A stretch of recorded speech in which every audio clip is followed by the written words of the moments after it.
शाहवादी फर्श ये टुकड़े इससे पहले वो बच्ची ने करी थी, उसके अंदर HCl डाली थी, देखो है ना। हाँ, फ्लास्क लिए थे, इसमें HCl डाले और दूसरे फ्लास्क में भी HCl डाले, एक में पाउडर डाले कैल्शियम कार्बोनेट का और दूसरे में क्या करे, बड़े टुकड़े डाले।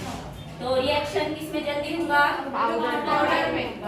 इसमें सिर्फ ये कैल्शियम कार्बोनेट की मिसाल किताब में दी हुई है, वो याद रखना, ठीक है। जसामत पे उसके बाद है दूसरा है आमिल अशिया का इर्तिकास। दूसरा क्या है, आमिल अशिया का इर्तिकास। इर्तिकास किसको बोलते हैं,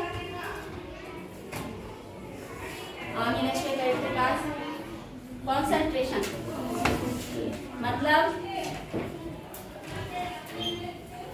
कॉन्सेंट्रेशन मतलब अब देखो HCl है, ये बीकर में ऐसा HCl है जिसमें है ना पानी ही नहीं है, हम, और ये HCl है जिसमें पानी है।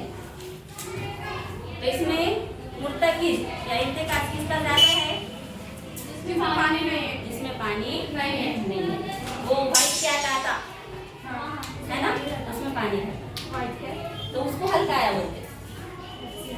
तो ये बोलो जिसमें पानी है वो क्या है, हल्काया, और जिसमें पानी नहीं है या कम है वो क्या है,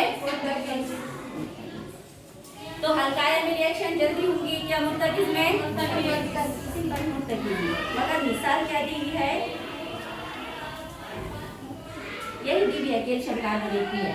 मतलब अगर ये HCl है, ये हल्काया है, और ये HCl है, मुर्तकिज है, तो अमल किसमें होगा,